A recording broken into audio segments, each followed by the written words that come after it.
Assalamualaikum. Waalaikumsalam. Boleh masuk Ustaz? Masya Allah, boleh silakan. Masya Allah. Tumben di sini. Silaturahim atau gimana? Iya, silaturahim, kangen sama antum Ustaz. Masya Allah, ada yang kangen sama saya. Saya kira nggak ada. Alhamdulillah. Sahabat, yang saya maksud kitab koleksi ya, yang seharga mobil mewah itu, ini dia sahabat. Masya Allah. Masya Allah, tabarakallah. Dilebih-lebihkan. Beneran ini Ustaz kalau dihitung itu. Iya. Saya nggak pernah hitung. Iya. Sebelum kita mereview ya kita beliau ini, kita perkenalan terlebih dahulu sahabat. Jadi beliau ini namanya Ustadz Abdul Aziz Fathul Aziz. Astagfirullahaladzim. Masa teman sendiri kan tahu namanya. Ustadz Fathul Aziz. Berapa tahun kita bareng-bareng kan, Iya, tapi iya. masih salah nama saya. Aduh. Langka Nama beliau itu mungkin ya. ada. Langka Nama nama beliau itu saya. adalah Ustadz Fathul Aziz. Beliau ini tamatan Madrasah As-Salatiyah tahun ini. Alhamdulillah. Juara 1 lagi sahabat di Madrasah As-Salatiyah. La haula wala Belum quwwata. kawin juga sahabat. Ya Allah. Bagi yang ingin ya. Ngantri silakan. Calling saya. Bahaya. Ya baik, sahabat. Ini Ustadz Aziz. Gimana? Gini ya. Ini kan kitab ini kan banyak banget Ustadz Aziz. Ya, bukan banyak banget sih. Lumayan lah. Ya menurut saya banyak banget ini Ustadz. Banyak banget itu Tuh. ya. Jadi sebelum kita memprediksi atau menghitung-hitung harga kitab ini, jadi kita menginginkan kepada Ustadz Fathul Aziz ya, beliau untuk menerangkan gitu susunan tertib daripada kitab ini. Saya lihat kan tersusun rapi Ustadz ya. Tersusun, ada tafsir, ada Sahih Muslim. Bagaimana sih ketentuan tertib susunan dalam ta'limul muta'alim itu tentang susunan kitab Ustadz Fathul Aziz? Ya, kalau di dalam kitab-kitab adab itu, sebetulnya kalau kita mengatakan kitab adab itu, kalau di Mekah sendiri adab itu maksudnya lughah ya. Iya, Tapi kalau di Indonesia kan adab itu maksudnya akhlak, akhlak. tata krama. Ini nggak ada kaitannya sama wajib harus tafsir di atas, kemudian hadis di bawah, kemudian fikih, kemudian lughah, kemudian yang fawaid. Sebetulnya nggak ada aturan dari dari syariat Islam ya. Nah, tapi ini kaitannya sama Adab. sama tata krama, sama pengagungan kita kepada kitab. Masya Allah, tabarakallah. Karena apa saja yang kaitannya dengan ilmu itu kan berharga gitu. Apa saja yang kaitannya sama ilmu itu, sebagai santri, sebagai ahli ilmu, kita harus punya pengagungan. Kita harus punya sikap mengagungkan. Iya, betul. Makanya para ulama kita di dalam kitab-kitab ta'lim mereka, seperti kitabnya Imam Mawardi dalam kitab Adabud Dunya Waddin, kemudian dalam kitab-kitab adab yang lain, kitab-kitab yang menjelaskan tata krama seorang santri itu, mereka para ulama rahmatullahi alaihim ajma'in memberikan arahan-arahan. Di antaranya kalau kita menyusun kitab, itu yang pertama, yang paling atas itu kitab tafsir. Oh, jadi ini kitab tafsir semua. semua. Nah, ini kita susun paling atas. Karena ini kan ilmu Quran langsung. Semua ilmu Quran kaitannya sama ilmu Quran, tapi ini kaitannya itu mubasyarah langsung. Ini ilmu Quran, tafsirnya Al-Quran. Di situ juga ada Al-Qurannya secara utuh. Dan alhamdulillah kalau saya lihat judul kitab tafsir yang sampai saat ini yang sudah saya punya gitu, ada sekitar kurang lebih 20-an. Wow. 20 judul. Subhanallah, Masya Allah, tabarakallah. 20 judul. Ya masih banyak lagi sebetulnya pingin, tapi ya tahu sendiri kan harga kitab di sini mahal, terus kita juga tidak punya pekerjaan. Iya, betul. Ditambah corona segala macam, ya doa saja lah sama Allah. Betul. Ini kitab tafsir paling atas. Kemudian ada kitab hadis. Kitab hadis, sarah-sarah hadis. Iya. Sarah-sarah kutubus sittah. Ada Fathul Bari, ada sarah Muslimnya Al-Alamah Muhammad Amin Al-Harari, nanti kita jelaskan ya. Kemudian ada Aunul Ma'bud, Sarah Abu Daud, dan lain sebagainya. Kemudian baru setelah itu sejarahnya Nabi. sejarahnya Nabi dan Gimana sejarahnya Nabi Ustaz? ini yang termasuk yang terlengkap lah. Sejarah Nabi yang terlengkap yang setahu saya ini. Berapa jilid Ustaz? Ini ada 12 jilid. Nah, sebetulnya ini syarah. Nah, syarah ini pokoknya kehidupan Nabi dari awal sampai akhir Isra Mi'rajnya, kemudian masalah Madinah, Mekah. Pokoknya kalau kita pulang ke Lombok itu kan, apalagi Lombok ini. Betul Ustaz. Ketika Maulid Nabi itu sangat sangat identik dengan perayaan Maulid. Nah, ini sangat cocok, saya rekomendasikan sekali. Ini aslinya kitabnya cuma beberapa jilid. Nah, kemudian disarahi, tapi nanti dulu lah. Ini kan susunan dulu. Iya betul. Kemudian ada juga kita punya ini untuk apa namanya? Untuk sejarah Nabi ya. Ada Rohiqul Mahtum, ini yang apa namanya? Yang paling terbaru. Mungkin pengarangnya masih hidup sampai sekarang kalau ini. Tapi sangat layak untuk dijadikan referensi dalam masalah sejarah. Kemudian ada Al-Imam An-Nabahani. Nah, ini untuk yang Nabi. Kemudian ada juga ini apa namanya? Sejarah Nabi juga ini Al-Insanul Uyun yang kita pelajari sama Syekh Muhammad. Nah, Syekh Muhammad. Ramadan. Syekh Muhammad bin Ismail Zaid. Nah, ini kita pelajari. Allah. Kemudian ada Sirah An-Nabawiyah Ibnu Hisham. Nah, ini. Kemudian setelah sejarah Nabi, tentunya sejarah sahabat. Karena di bawah Nabi kan sahabat. Betul. Nah, ini kita punya beberapa ini. Dan yang kita punya ini, kata para ulama ini apa namanya? Yang terbaik lah. Nah, ini yang paling apa ya? Paling lengkap, kemudian paling tahqiq. Ini termasuk yang punyanya Ibnu Hajar. Al-Asqalani yang ngarang Fathul Bari. Fathul Bari ini terbaik dalam urusan sahih apa namanya, dalam urusan sarah hadis Bukhari. Beliau juga terbaik dalam urusan sejarah sahabat. Betul, sejarah sahabat. Kemudian ada Ibnu Athir juga. Ibnu Athir Al-Usdul Ghabah fi Ma'rifatis Sahabah. Nah, setelah kita susunannya kan seperti ini kan, baru para ulama. Ceritanya para ulama yaitu termasuk Tarikh Tabari. Ini yang terlengkap juga. Kemudian ini juga tidak kalah lengkapnya dari Tarikh Tabari. Tapi ini bukan cuma ulama kalau ini. Ini dari kurun generasi awal sampai generasi apa namanya beliau, yaitu sekitar 700 Hijriah. Itu kejadian-kejadian penting pada zaman pertama.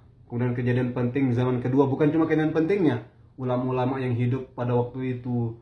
Kemudian khalifah yang hidup pada waktu itu siapa, kemudian keadaan masyarakatnya bagaimana.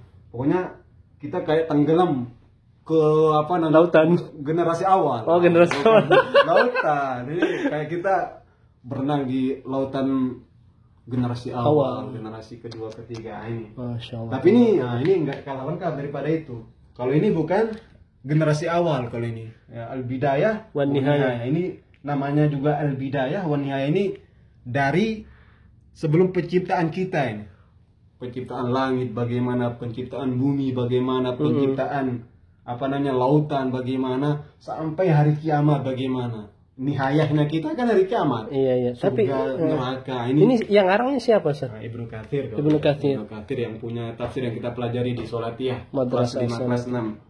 Nah, tafsir Ibnu Katsir yang sangat terkenal, sangat populer. Nah, ini susunannya seperti itu kurang lebih. Baru setelahnya itu fawaid. Paling bawah satunya.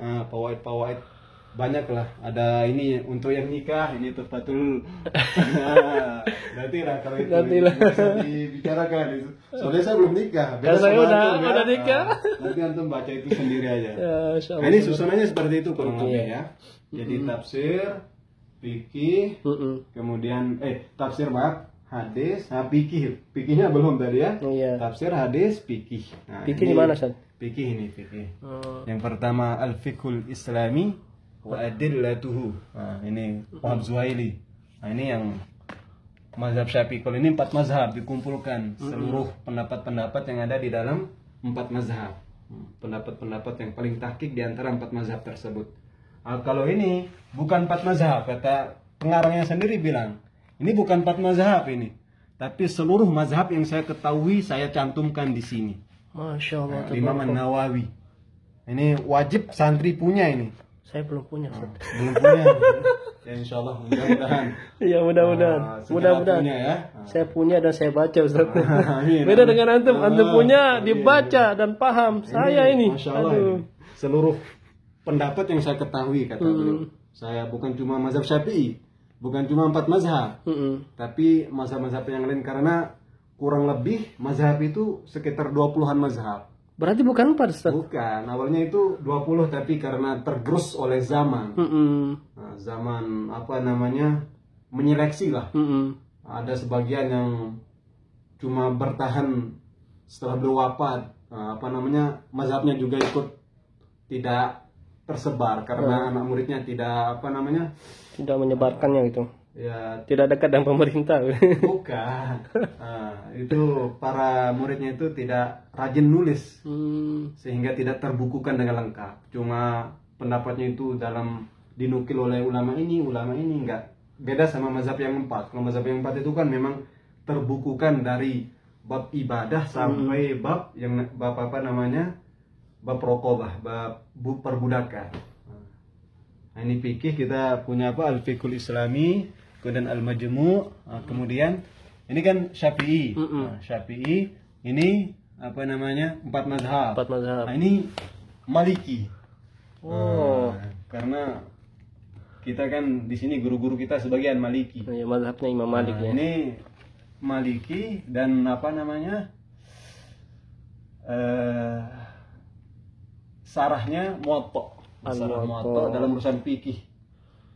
Lagi pula kan Imam Malik juga gurunya Imam Syafi'i ya, Ustaz ya. Nah, ini Ibnu Abdul Bar, ini termasuk ini kalau sejaman sama ini. Sejaman sama Imam Nawawi, Ibnu Abdul Bar ini. Dan sama-sama alim, sama-sama muhakkik. Ini muhakkik dalam mazhab Syafi'i, ini muhakkik mazhab Maliki. Dan sering terjadi perdebatan di antara dua ini. Karena sama-sama ulama, betul. Perdebatan yang sehat, bukan seperti sekarang ya. Masya Allah. Perdebatan sakit. politik. Nah, ini hadis dilekar, Masya Allah. Masya Allah. Ini termasuk masih baru ini, belum kemarin-kemarin. Bukan kemarin, beberapa bulan lah. Ada rezeki sedikit, kita beli ini. Nah, kemudian ada ini Qurratul Ain. Kalau ini saya ngaji langsung sama penulisnya. Kalau ini Qurratul Ain. Selama kurang lebih 2 tahun saya ngaji sama beliau. Ini sangat-sangat apa, memudahkan kita memahami ini. Hasyi'in atau talibin. Fathul Mu'in, kalau kita ingin mempelajari Fathul Mu'in, saya sarankan punya kitab ini. Ini sangat Qurratul Ain. Sangat-sangat membantu ya. Sangat-sangat membantu. Beliau masih hidup. Biasanya tiap tahun beliau umroh juga. Cuma karena pandemi beliau yang penulisnya ini sekarang ya di Indonesia. Kemudian kita ini punya I'anatul Talibin Hasyah I'anah. Kalau ini kan populer di Indonesia ya. Betul. Nah, ini seluruh Indonesia pakai ini yang mazhab Syafi'i. Iya, betul. Di semua pondok pesantren. Semua pondok pesantren ini yang kelas-kelas atas, betul. Atas sebelum kelas Fathul Wahhab biasanya kelasnya ini. Nah, kemudian ini.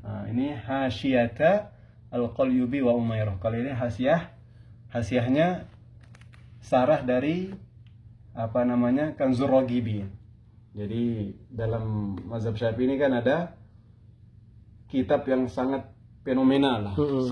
Kitab yang sangat-sangat barokah, yaitu Minhajut Talibin. Nah, Minhajut Talibin ini punya banyak sekali syarah. Di antara syarahnya namanya Kanzur Raghibin. Kemudian Kanzur Raghibin ini dihasyiahi lagi, dijelaskan lagi, dikomentari lagi oleh Hasyiyata Talibul Umairah. Nah, ini singkat-singkat dulu ya. Betul. Ini kalau kita lama-lama pusing juga nanti. Yang pusing yang antum yang pegang kamera. Enggak. Nah, kemudian baru ya Hasyiyah Al-Bujairami. Hasyiyah Al-Bujairami. Nah, ini saya enggak lihat apa namanya, hasyiyah juga, tapi hasyiyahnya Manhajut Tullab. Ada Minhajut Talibin, ada Manhajut Tullab. Nah, ini beda sedikit. Kalau ini Syekh Zakaria Al-Ansori. Syekh Zakaria Al-Ansori yang punya Manhajut Tullabnya. Yang punya Manhajut Tullabnya. Tapi kalau hasyiyahnya ya miliknya Al-Bujairami ini. Nah, ini udah berapa ini? Kemudian ada apa namanya? Ini. Kasyifatus Suja. Fi Syarhi Safinatin Najah. Kalau ini udah terkenal juga di Indonesia. Banyak pondok pesantren. Lombok itu kelas-kelas setelah kelas apa ya? Mahat. Kelas-kelas awal lah, kelas-kelas awal itu biasanya pelajarannya ini. Nah, kemudian mana yang belum, ini juga. Ini fikih sampai sini fikih semua. Nah, ini kan kita jelaskan tadi tertibnya aja. Ya, tertibnya. Tapi kok melebar ya? Gak apa-apa ya. Gak apa-apa, sambil muzakarah Ustaz. Jadi ada ilmu yang ini saya fikih dapatkan. semua. Kalau di sini fikih semua. Fikih. Nah, seperti kurang lebihnya seperti itu. Ada Bajuri ini juga terkenal, kemudian ini Mughnil Muhtaj, ini termasuk sarahnya Minhaj yang kita bilang tadi, sarahnya Minhaj yang paling memudahkan, bahasanya enak, kemudian kandungannya juga lengkap. Kemudian ada Al-Fatahul Kubra Al-Fiqhiyah Ibnu Hajar Al-Haytami Al-Makki. Ibnu Hajar ada 2 Ustaz ya? Ya itu ada 2, tapi nantilah kita bahas. Iya betul. Ntar melebar lagi. Masya Allah, tabarakallah.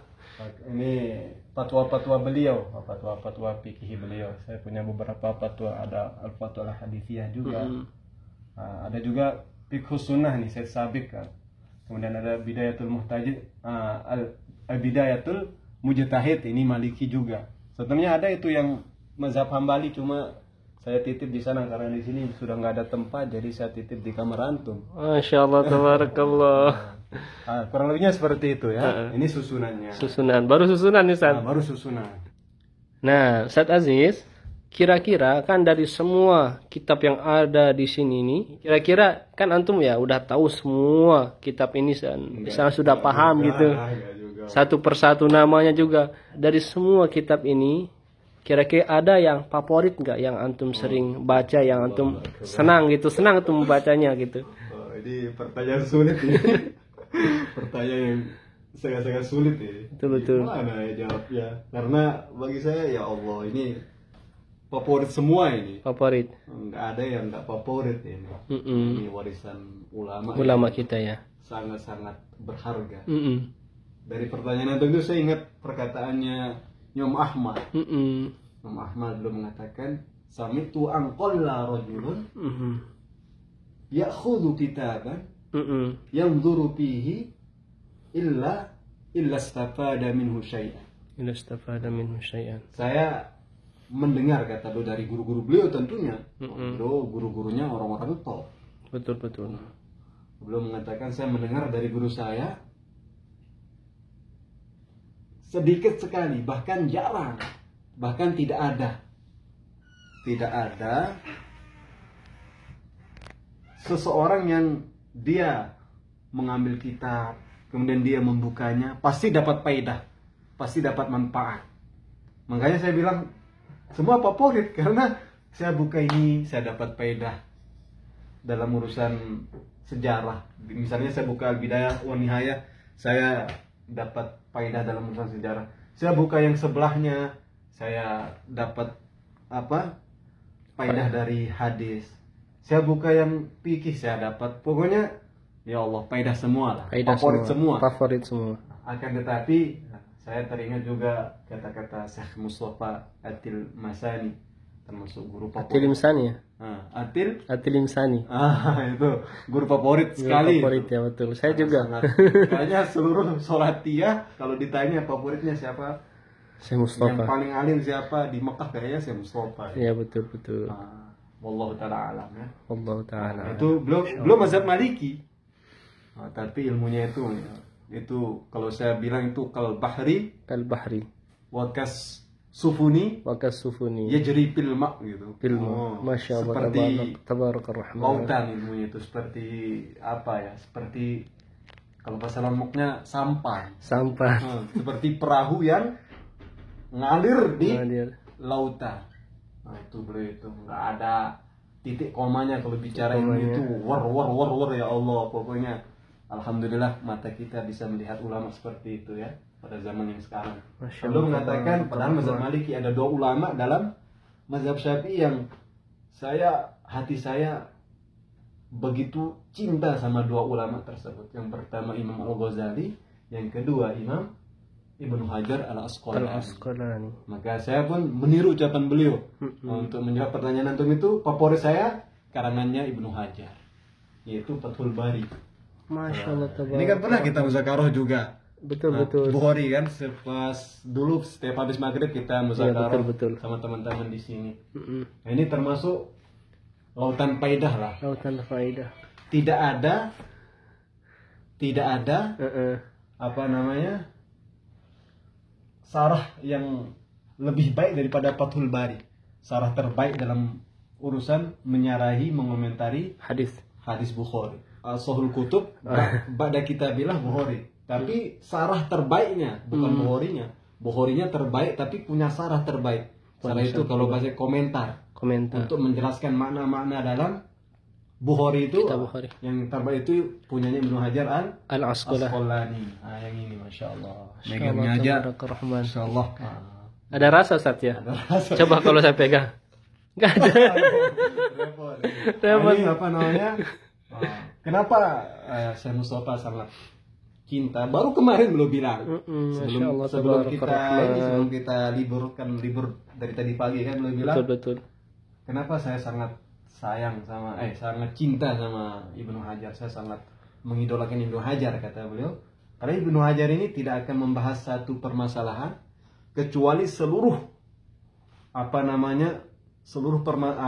kaitan dengan permasalahan itu diteliti, dibahas, tanya sama gurunya dari segi bahasa gimana. Misalnya satu hadis ini. Nah, turuknya apakah turuknya ini ada berapa turuk, ada berapa jalur periwayatan, harus tahu semua dulu.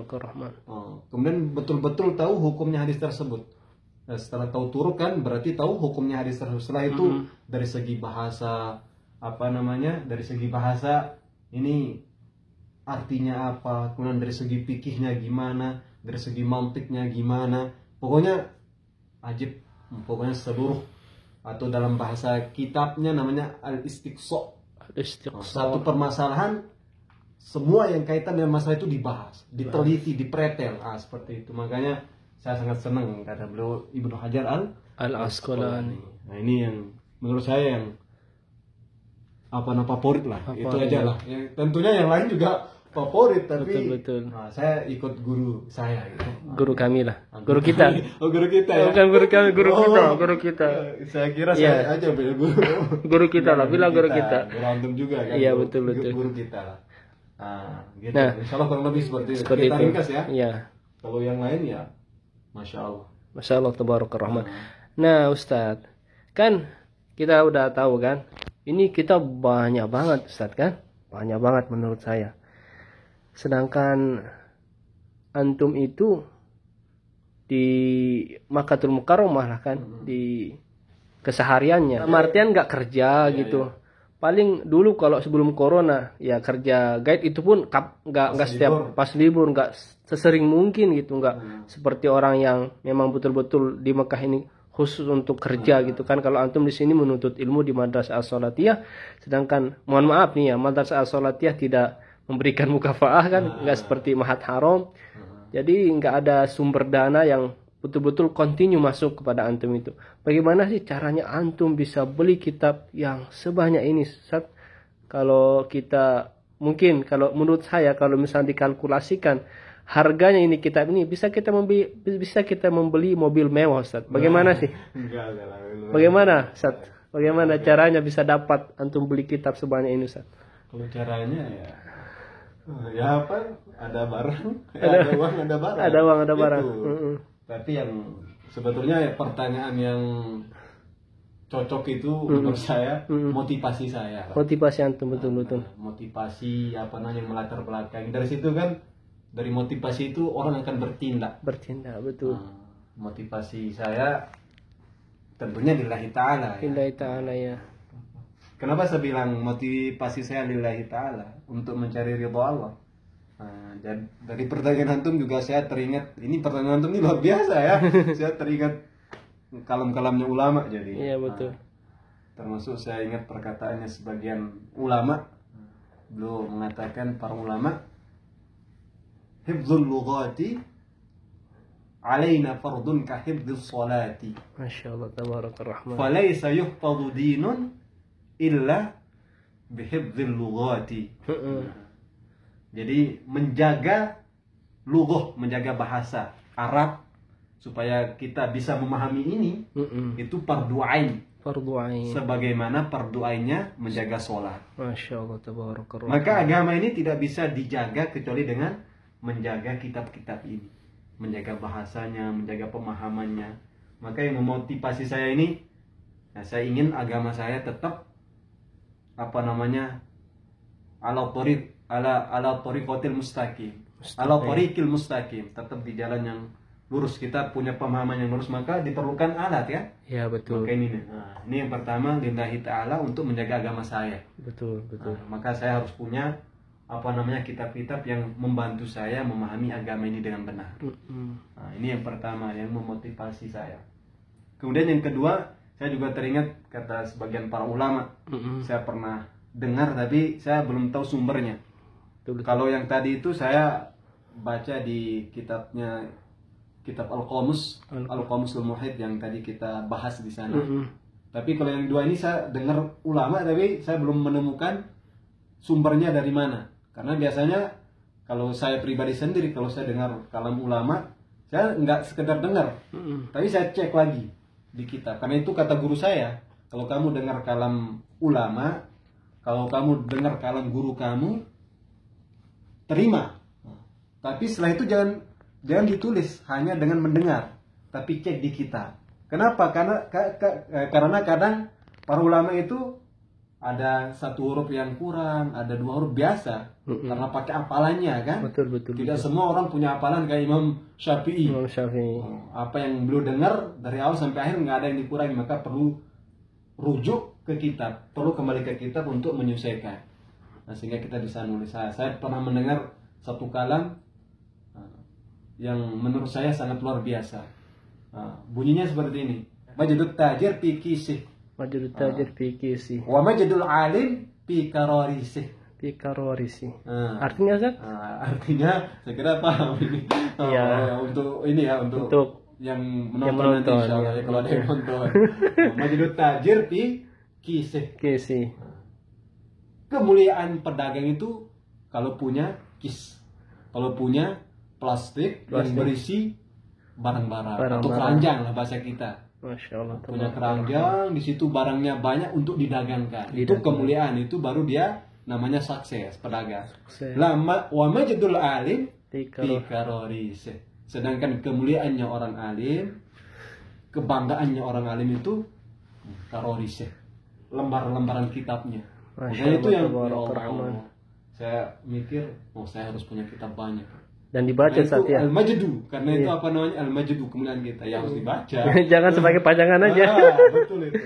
Masya Allah, tabarakallah rahman. Nah, itu yang memotivasi saya seperti itu.